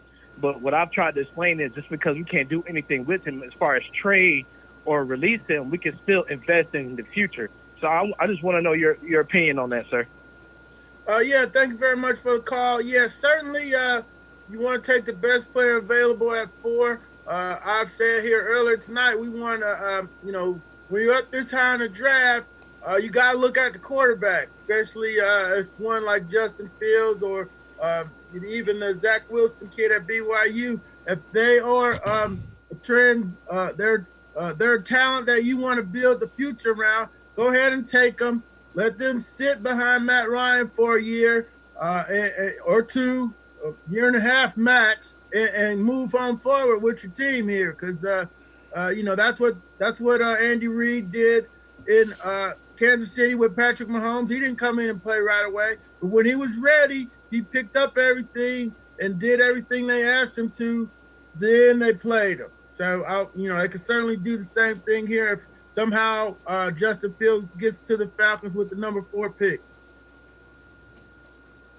There it is. Did he answer your question, big guy? Armani, thank you for giving us a call, brother. Yeah. Yes, sir. No problem. Hey, Armani. Yes, sir. Hey, Go ahead. You must be a Navy guy. You're in Norfolk. Yes, sir. Yes, sir. I'm in the Navy. Yes, sir. My man. There it is, shipmate. Thanks for serving. Yes, sir. Thank you for your service. Are you from Atlanta, or are you just a Falcon fan? The fuck? I'm from Augusta. Okay. My man. All right. Okay. All right. Cool beans. Stay safe, shipmate. Okay. Yes, sir. Appreciate you. All right, man. Appreciate you calling in. Share the show, big guy. All right, y'all. Yes, We sir. got to roll on into Super Wild Card Weekend. We had 6 games this past weekend, and none of them disappointed. Out of 1. None of them less than the Pittsburgh Steelers getting smacked by the Cleveland Browns. You started with that one? Yes. The Cleveland Browns dog walked the Pittsburgh Steelers Sunday night, put up 28 points in the first quarter. The game was disgusting. It looked just like the Super Bowl in 2013 when we started the game off with the ball getting snapped over Peyton Manning's head, and the game was over from the first snap. So for all the Pittsburgh fans, I need y'all to get back in the chat and show your face. Because I told y'all last week that the Cleveland Browns were going to go to Pittsburgh and whoop your ass, and they did it. Yes, they did. Well, we said back at the 11-0 run that they were going to be one and done. Yep. We said it. It was here. Wow. Yeah. It's just a matter of, now the turnovers in the first quarter definitely did not help Pittsburgh out, but it's going to still be a tough road to try to, to get over as well. We've mentioned what they've done all season long. Ben is not who we, you start calling down the Pillsbury Doughboy, Ben, because he's always been kind of frumpy, but now he just looks old and frumpy. It's Fat Will Ferrell. And the fact that, a running game is pretty much non-existent. So you were heavily dependent upon a defense that, injuries and so forth late during the season, it cost you. And then people just realized you weren't as big as bad as your records showed. And it's sport. And it's football, baby. Yeah, I think. Oh, I would say they got thoroughly embarrassed by a division opponent at that. Juju and running his mouth about they ain't worried about Cleveland like you were. What you worried about now? You still making TikToks? What is he talking about today? She ain't got no more games. gone fishing. Gone fishing. Yeah, I think that was a very embarrassing performance, like you said, from the outset with the snap going over Big Ben's head. He looked absolutely horrendous the whole game. I think Big Ben should probably announce he's retiring That's how bad he looked, in my opinion. I hope he stays. Well, he's already announced he's coming back. Let me ask you this, D-Led. As a pro, right? Now, we see it a lot of times in high school, rec ball, and even in college. You rarely ever see a pro quarterback sit on the sideline and cry and weep after a game. What does that show, or what does that say about Big Ben? Being a Super Bowl leader, being a winner, being a guy that's been to the pinnacle of this sport, to now sit on the sideline and cry. That to me was him, recognizing he's at the end. He knew that was probably the end right there. He can say he want to come back, but he knew this was his last shot to come out there and take this team to the Super Bowl, even though AFC is all Kansas City right now. But to me, that signaled that he knew that was the end. Because, how do you come back, from a performance like that? I don't think he's physically able to play at a high level anymore. He can't throw the ball down the field. He's missing wide open catch. Yep. It's going to be a hard conversation that they're going to have with him probably sometime in the next couple of weeks. It's like, hey, we're going to move on at quarterback. So we should have started playing Boys to Men, End of the Road? Yeah, that was the end of the road. Yep. I hope they hold on to him. They're loyal. Pittsburgh is good for just letting people just rot right out there in front of everybody. They'll let him play another season, and they're going to be worse next year. They ain't going to get that 11-0 start because they won't have the benefit of playing the NFC East next year. Their schedule's going to rotate. They won't get cupcakes. They probably won't even make the playoffs next year. Right. And guess who does get the NFC East next year? the NFC South plays them, huh? Yeah. So, got Dallas, go to Dallas and New York. Y'all got the AFC East, too. Well, yeah, that ain't what it used to be either. It wasn't all gravy for you in 2017. Definitely don't want it now. The Falcons struggled against the AFC, period. Horrible against the AFC. Yeah, they were horrible against all the AFC. Yeah. Woo! Big Ben, end of the road. Yeah. You trying out for American Idol over there or something? Yeah, well, you don't hear that Boys Me in the background? You think somebody listening to him sing or something? Like, all right. I thought my headphones was cracking. Say it one more time, D-Led. I got this harmonious voice over here. This need to be the time where you cutting people mics. No, don't do it. Don't do it. Don't you do it, Bobby Bell. Man, the L.A. Rams sacked Russell Wilson early and often to advance into the divisional round. Is it about time to start questioning Pete Carroll and Russell Wilson over there? Because they aren't producing anymore. They fired the OC. Schottenheimer got it. Gotta go. Let's go. Listen, that offense changed so much, man. They talked about it at the beginning of the year, man. They passed more in the beginning of the year, and they tried to get back to a running game and this, that, and the third to try to disguise what we knew about the defense all along, that the defense was kind of suspect. And the Rams just came in there with zero fear in their heart, and it doesn't help that Russ played probably the worst game he could have played ever.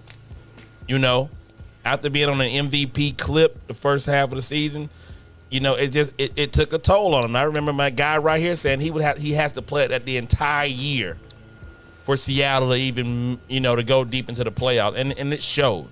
Yeah.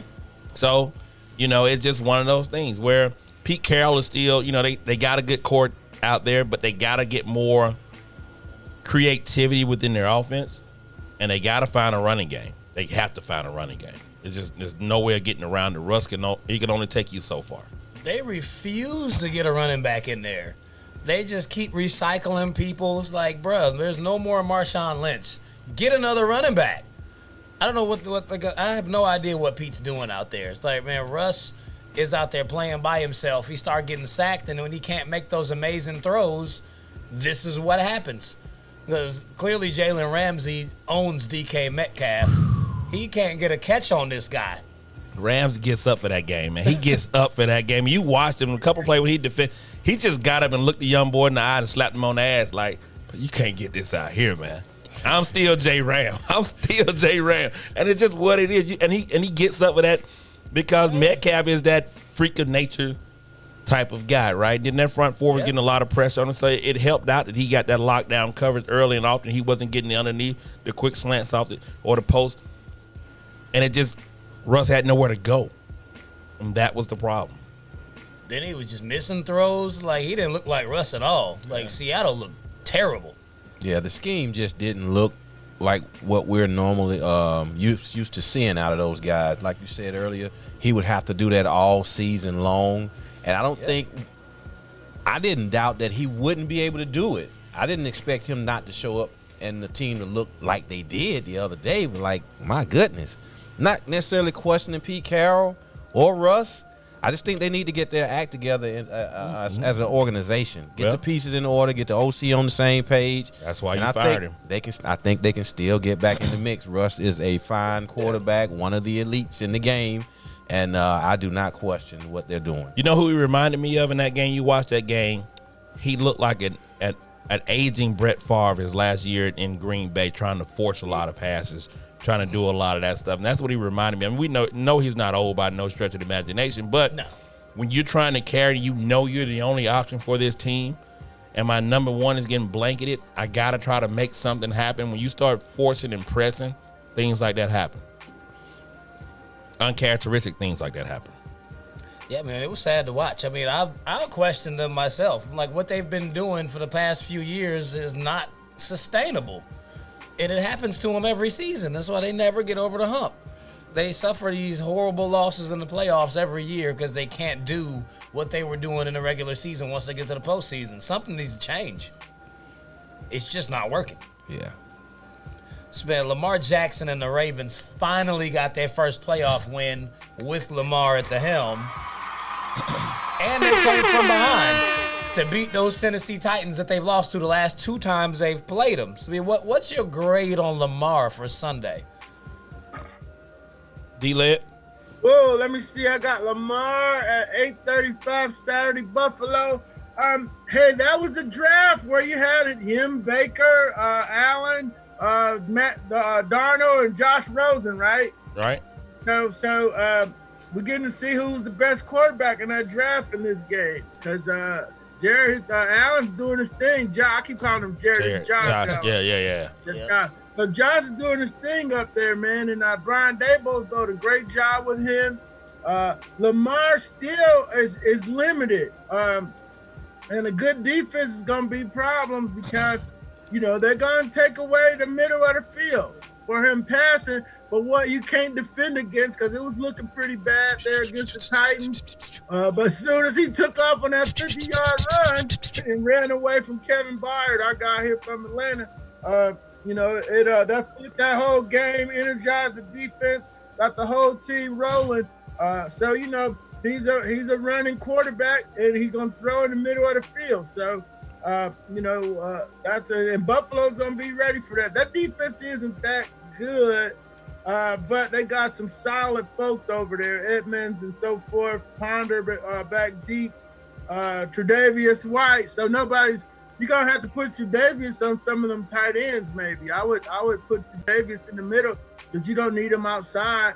Except for the lockdown John Brown, Hollywood. So, Lamar is going to throw the Hollywood deep. He's going to throw the tight ends in the middle, and he's going to take off where you're not looking. So, and it looks good when it's working out. And congratulations to him. And this is going to be a good one up in Buffalo. So I'm surprised. I don't know. I guess he didn't run a 40 in the combine. He didn't give them anything. He didn't have to. How fast is this dude? Like, it threw me off when he took off on that run. Wow. It was Adoree Jackson was chasing him. Kevin Byard was there too. I mean, these D-backs. Like, Adoree is a Pac-12 track champion. And had angles on him. That dude is crazy fast. And had angles on him. And he just ate him up.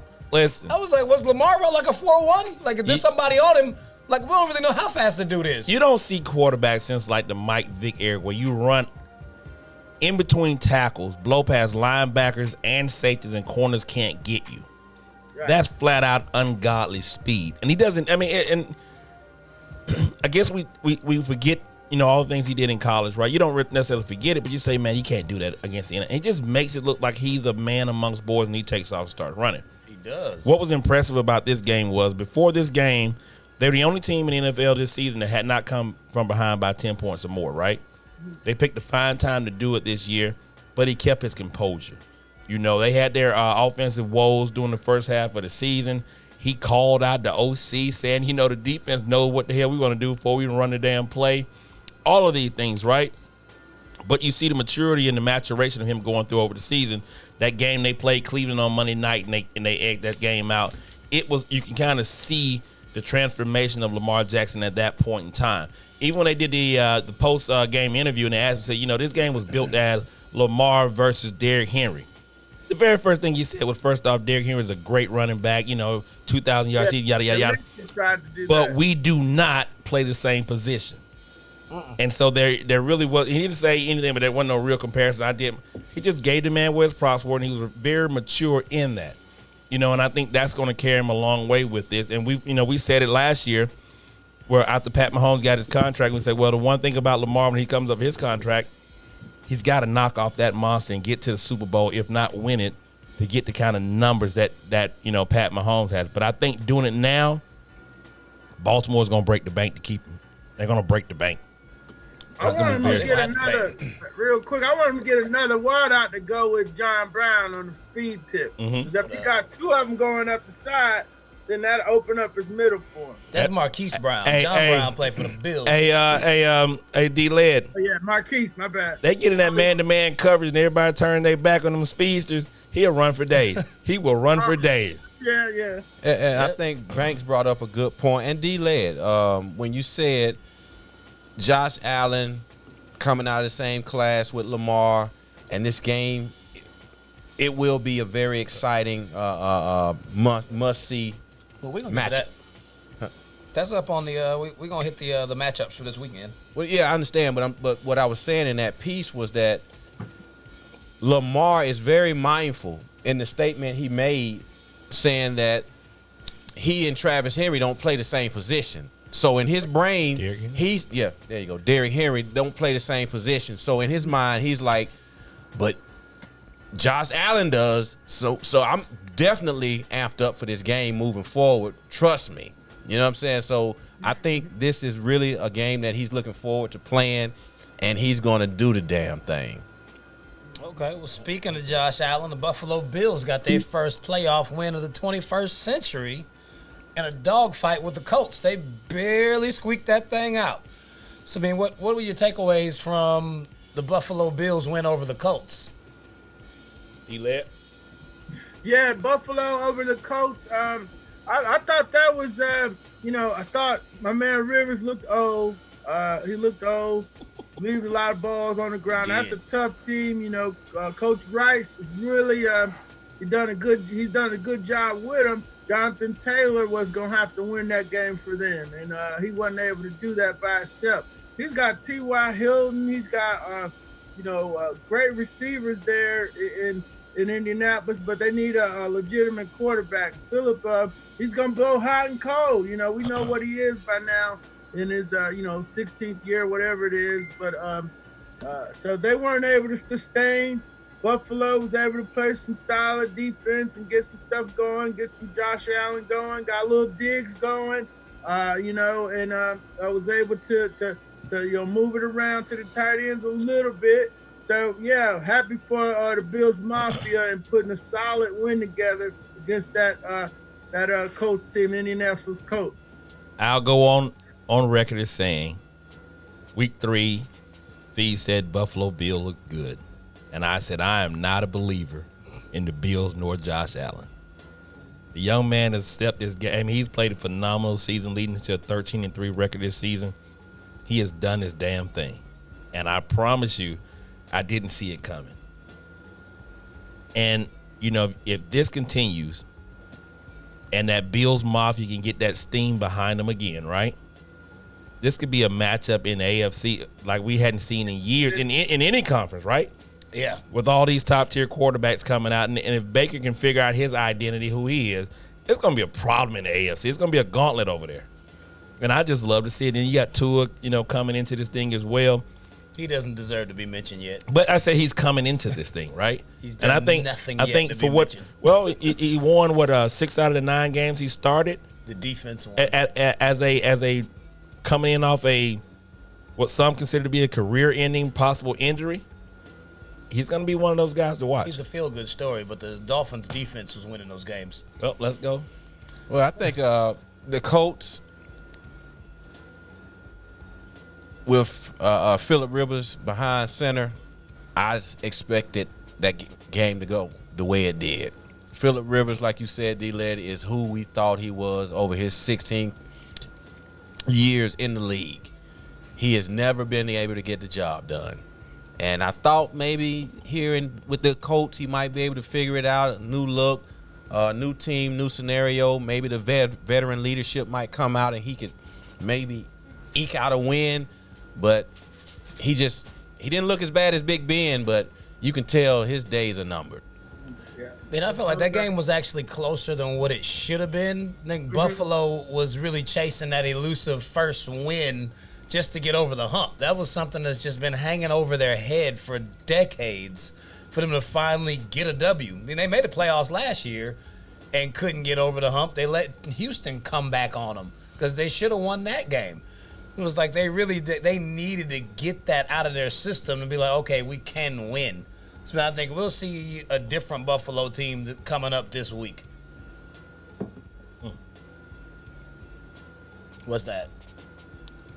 Kyle Flood. UFC fight over there? Kyle Flood is to Texas as the OC, so he took the O-line coach from Alabama and promoted him to OC over at Texas. Oh, okay. Sarkisian is really trying to build that Alabama West, I guess if you want to call it, out in Texas. Here it goes. So, man, we got 2 more games from the wild card weekend, and we're going to get into this divisional round. The Saints narrowly escaped the Bears to advance to the divisional round. Why did they struggle like that in the first half? Yeah, that's a good Bears defense, Fez. Khalil and those guys, Robert Quinn got loose. The Bears, you just knew that they didn't have enough offense. The Saints didn't really have to turn that thing up. So, they were able to pull that one out while not being at, premium speed for them. But, yeah, the Bears defense is pretty stout. That's one of the best units in the NFC. But, the Bears' problems are on offense. When they were going back and forth between Trubisky and Foles this year, you kind of knew it. The one kid from Georgia dropped a touchdown pass to Brian Williams. That hurt him. Deflated the offense, D-Led. Deflated them because they needed somebody to step up and make a play, and you can't drop a touchdown pass. So that was some of the I felt bad for the kid because he beat out little Riley Ridley to get more playing time and so forth, and Anthony Robinson's complaining about Anthony Miller up there, and then you got Robinson up there, so. They got some decent wideouts, but the boy can't get him the ball. And then when he gets some to him, he drops it in the end zone. So, it was a perfect ball for them. Yeah, it was on the money. The best ball he threw all night. Hit him in the numbers. Yeah, he just took his eyes a lapse in concentration. And at that time, it would have been a 7-7 game. Then they end up getting a field goal. They would have been up 10-7 going into the halftime. So that would have been a momentum, builder for them going into it. But, they went into halftime down 7-3, and then ultimately the wheels fell off, and then you got the Alvin Kamara show started up. Right. So. Yeah, man, the Saints, Drew Brees look old out there. He's struggling. Yeah. I mean, I always have to keep alluding back to what Skip Bayless said about him because every single time I see him throw the football, I can't unsee it. Say the man looked like he's throwing a javelin. It's like, damn. He put his whole body into every throw. He has to. And if you look at their offense, it's predicated upon him and Michael Thomas, and that a la Jerry Reed in Montana with the quick slants and all that, the skinny post. That's his offense. And everybody knows that Michael Thomas is a hell of a receiver and so on and so forth. Then you complement that with Kamara, you can kind of shield and kind of, mask his inefficiencies right now. But it's going to show, and the deeper they get into the playoff, it may very well show this week, and we'll talk about that. This will be last game. Tampa Bay outdueled the football team, and Taylor Heinicke for their first playoff win since 2002. Were you impressed or concerned with Tampa's performance against Washington? Very concerned, but, I knew Tyler Heinicke was a kid who threw for 730 yards at Old Dominion in the game against New Hampshire because my line brother's son was the cornerback that day for New Hampshire. You had to bring that up. Yeah, I didn't. But Little Stevie's cool. He's been coaching. He coaches at James. He's at Georgetown now. He was at Fordham and James Madison, so he's coming up the coaching ranks. But Tyler, he came out. He knows where to throw the ball to, so he can read defenses, and he's got a big enough arm. So I was not surprised, but I was surprised by Tampa Bay's defense because they Pierre Paul and Sue and those guys should have been able to take care of that thing, but they didn't have Devin White, I believe, and that's a big part of their speed package. So the corner's not very good. Carlton Davis was hurt. But I was still expecting more from Tampa Bay. And then, my cousin was out too. He's Sue's backup, Jeremiah Ledbetter. And he was out with a thigh. So they were a little bit depleted, but they had enough to hold on for the win. And then Tyler Heinicke made him about $50 million on Saturday. That is. Yeah, from what I saw out of that, all I was really looking at was to see how Brady handled that pressure because it seems every game this season where he played against a team with a beastly defensive line, he looked like he was 43 years old, and the games went south. Every game they lost, he was under duress. Against Washington in this game, they were getting with him, and he was standing in there slinging it. He put up 381 yards and 4 touchdowns with people in his face all day. So I was more so impressed by his ability to actually overcome the pressure and still be able to run his offense. He looked like the old Brady this past weekend. It's just a thing of too many weapons. We said it a few weeks ago, and I said it. Antonio Brown consistently over the last 4 weeks has gotten more comfortable in this offensive set. He is going to be a problem. An absolute problem. You got Mike Evans led the receiving corps this week with 119 yards, so he's back into it again. Brown, Fournette got into it. Gronk, I don't even think Gronk played or he didn't get any catches in the game. So that's still another part of that piece that people fail to realize, that this offense is starting to click at the right time. Yeah. And you may just do just enough to beat the football team and so on and so forth that played inspired ball behind Heinicke, right? But they are the real deal. I truly believe, and I hadn't been saying it all year long, but I truly believe they are the real deal. And if there's anybody that's going to, we'll talk about it coming up, but if they're going to press forward to get to the championship, I think they're the one team that might get Green Bay problem. Yeah, they already smacked Green Bay when they played them earlier this season before they had really even gotten their stuff together. They destroyed them boys. Yeah. Man, we got 15 minutes left on this thing. We got 4 games, divisional round matchups. It's getting real. We about to see who's making their press on for Super Bowl 55. First game on the slate Saturday. The LA Rams at the Green Bay Packers. Who you like in this one? Yeah, I'm liking the Packers because, Goff was hurt. They had to play Wolford last game. Cam Akers, though, hey, they're going to have to run the ball. It's going to be cold up there. If Cam could get going, maybe, it's not the Packers. That defense, though, Aaron Donald's supposed to be okay. Supposed to play rib cartilage. I think you can shoot that up. But as long as it's not broken ribs. Hey, and as long as you don't fracture the lung trying to do it, right? Right. Pierce the lung with that, yeah.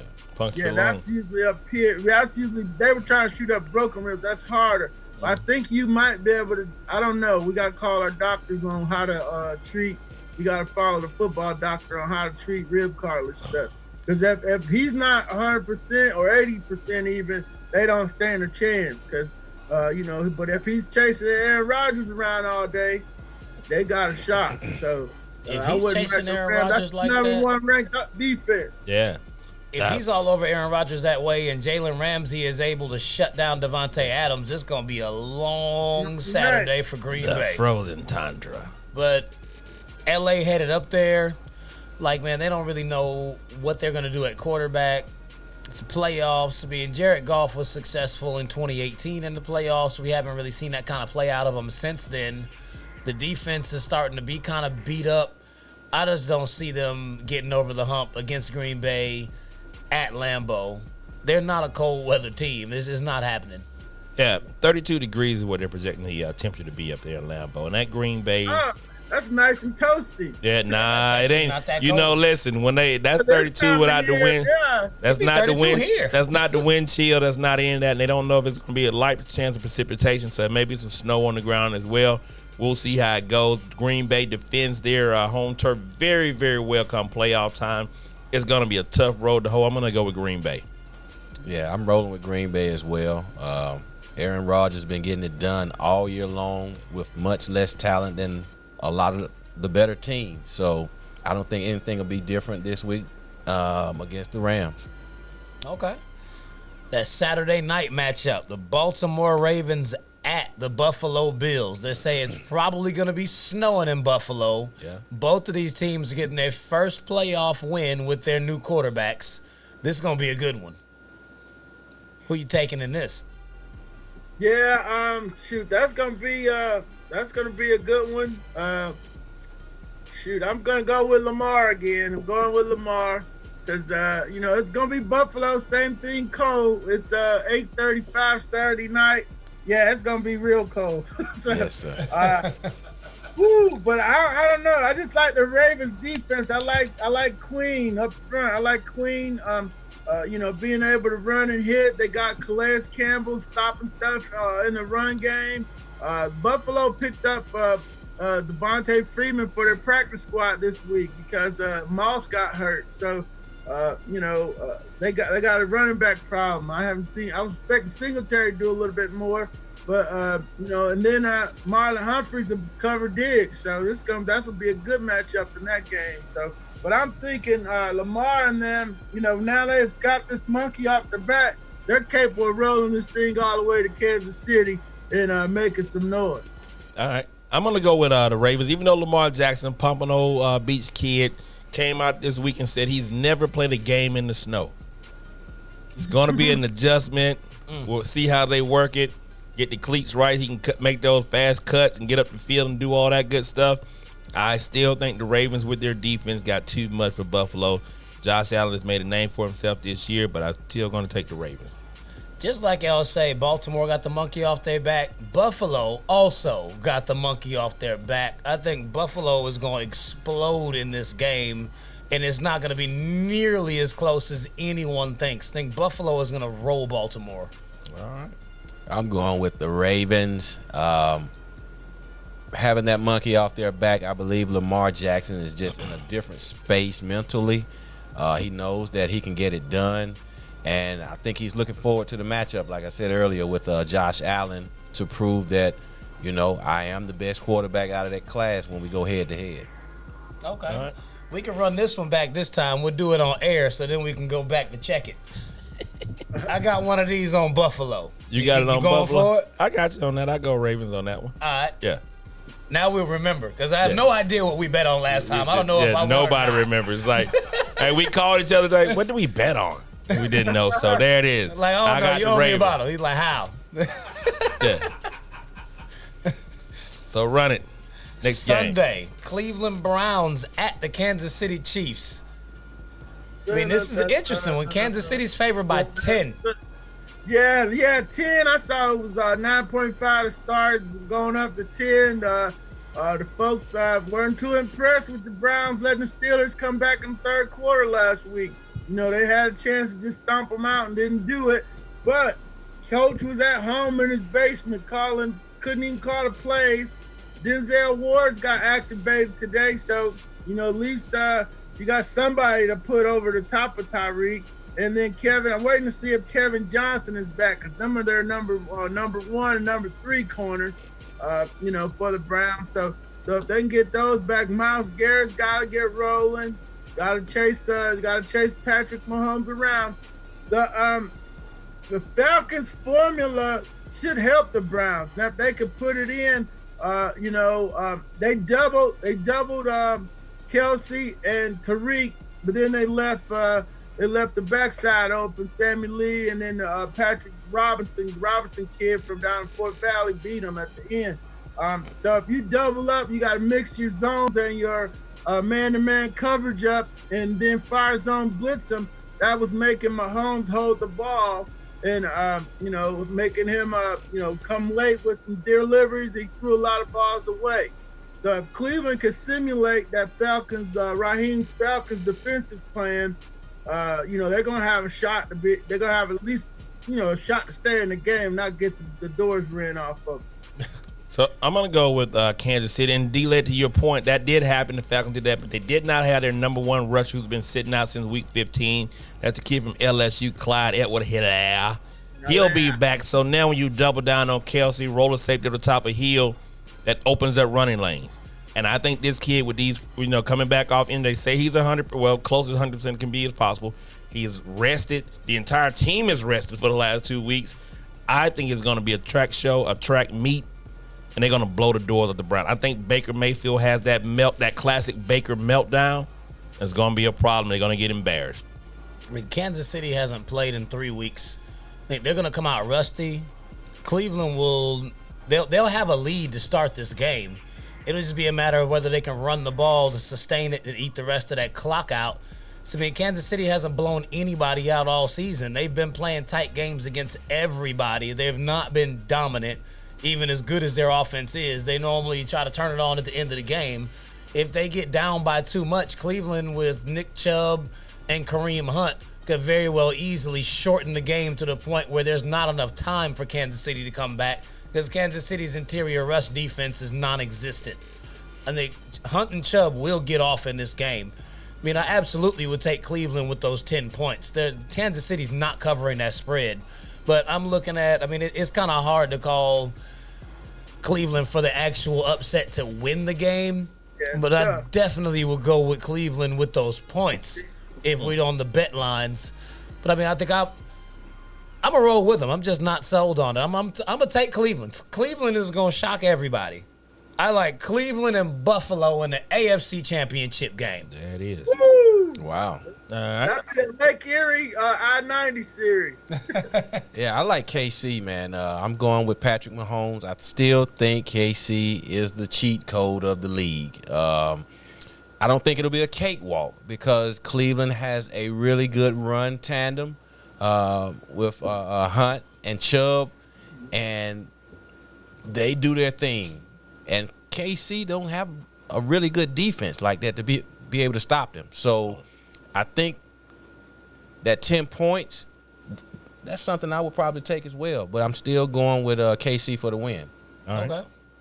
Yeah, Hunt's going back to Kansas City where, they had to get away from him when he ran into the trouble in Cleveland. Prematurely got away from him. Should have kept him. But go ahead. They were trying to get away from that bad press. Yeah, bad press. Yeah. I don't think it was personal. It was like, I can't do it. All right, next one, last game. Tampa Bay at New Orleans, part 3. Brady versus Breeze in the playoffs. We've never seen it. No doubt. I got to watch Brady a lot here the last 4 weeks because he had Falcons, Vikings, and then the playoff game last week. So I've seen the last 4. And that offense is rounding into shape. They kind of got a feel for what they want to do. They were mixing Ronald Jones back in last week. I don't know if he's available or not. I know he had some injuries, but Ronald Jones is running. That makes him even that much more tougher. They got Antonio Brown. And the key to the whole thing, Mike Evans don't get his, but the tough guy, Chris Godwin on third downs, really is the one who moved the chains for Tampa Bay. And so, they've looked good against some not so good defenses here down the stretch. And, the Saints have, pretty sure the Saints swept them this year. So there might be some get back for Tampa Bay if they're going to continue to roll on into the NFC championship game. There it is. I got Tampa Bay over the Saints. I think Brady and crew continue to do what they got to do. Running game would be a factor. Mismatches on the edge with too many wide receivers. Grunt will be back into the mix again. I just don't think the ailing, older Drew Brees got it in his tank. I got it. NFC Championship game, Green Bay Packers and the Tampa Bay Buccaneers. Oh, I absolutely agree. That javelin is about to get his last toss this weekend. It ain't happening. The Saints are about done. Brady and crew have really gotten that offense rolling. Think we'll get Brady Breeze this week and Brady Rodgers next week. Woo-wee. Yeah, I'm rocking with Tampa Bay. I believe Tampa Bay, like I've been saying, they are built for the postseason. This team was built for the postseason play, and it's starting to come together, and they're playing like they want to make a run. All right, that's it. D-Leg, give us your outros, brother. We appreciate you joining us today. Yeah, thanks for having me on the show, guys. I really appreciate coming back, Kingz Broadcasting and Petty Sports, to chop it up with y'all. Appreciate all y'all that can follow me on Twitter at DOrlandoAJC and follow us on AJC.com for the Bowtie Chronicles podcast and the Cover 9 at 9 blog. Thanks for having me. Yes, sir. Hey, Always. anytime, good sir. As we do each and every Wednesday, Petty Sports, your man DB, man. Hey, come back next week, see if we picked the right one, see if you guys picked the right one. Thank you to our callers today. And, man, I'm out, man. Can't wait till this divisional series kicks off this week. Oh, yes, sir. I cannot wait till the weekend, man. It's your boy, Famous Feez. I told you when we get to the playoffs, my picks be on point. I tried to tell y'all the Cleveland Browns is going to beat Pittsburgh. Now they're going to beat Kansas City. I know I'm the only one that picked them, and then I'm going to gloat about it next week. It's going to be the Kareem Hunt show. Coming out party. That's what it is. Y'all know how to find me. Famous Feez, Facebook, Instagram, Twitter. You can hit me at Famous Feez on my Cash App. It's always open and accepting. Hey. Y'all know what it is. My man DB gonna owe me a bottle of J-Mo this weekend, so we'll drink it next week. Appreciate y'all. Yes. Did he give you any points? Or Yeah, straight up. Oh, okay. All right. Hey, man, thanks once again, everybody, for tuning in tonight. Could have been anywhere else in the world, but you're right here with Petty Sports Wednesday night edition, all brought to you by Kingz Broadcast Studios. I want to thank Petty Man over there behind the boards, making it all work. D. Orlando Ledbetter for checking in with us again here tonight. And stay tuned, man. Like Bank said, check us out next week to see who came out on top. You know, did Feez win the bottle or Brother Banks? You know what I'm talking about? So peace out. Thanks to everybody that shared the show. You can go watch the rebroadcast on YouTube, Facebook, Twitter. We all over the place, man. You go to Boxcast on your smart TV. Type in Kingz Broadcasting. You can watch this on your big screen TV, your smart TVs at home, and share the show. All right? Yeah, ATL, ho, and we out. One Love, we see you pick. One Love, say Ravens, Green Bay, Bucks, and Kansas City. We got you. Hey, Francis Taylor, we appreciate you checking in. Thank you for enjoying it. Brent Sorley, appreciate you checking us out, brother. Let's go, man. John Roberts checking in with us. Armani Newsom and our guy, always Petty Sport fan that called in today, Mr. Jalen Jansen Harris. Yeah, Jansen Harris. My guy. Let's go get it, man. J-Bo was in the room tonight. Petty Sports. Yeah, Miss You know who I didn't see? Not No one single Pittsburgh fan. That black and yellow done faded. That black and yellow. Well, you know what? They were under the banner on YouTube, 808 on the Beach. Okay. But he didn't mention Pittsburgh. You know what I'm saying? He said you guys kind of had something back and forth going yesterday or whenever you guys did. Yeah. There it is. Yo, man.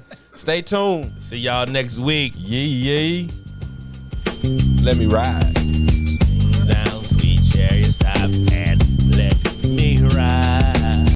Swing down, I wanna ride. Swing down, I wanna ride. Just Another motherfucking day.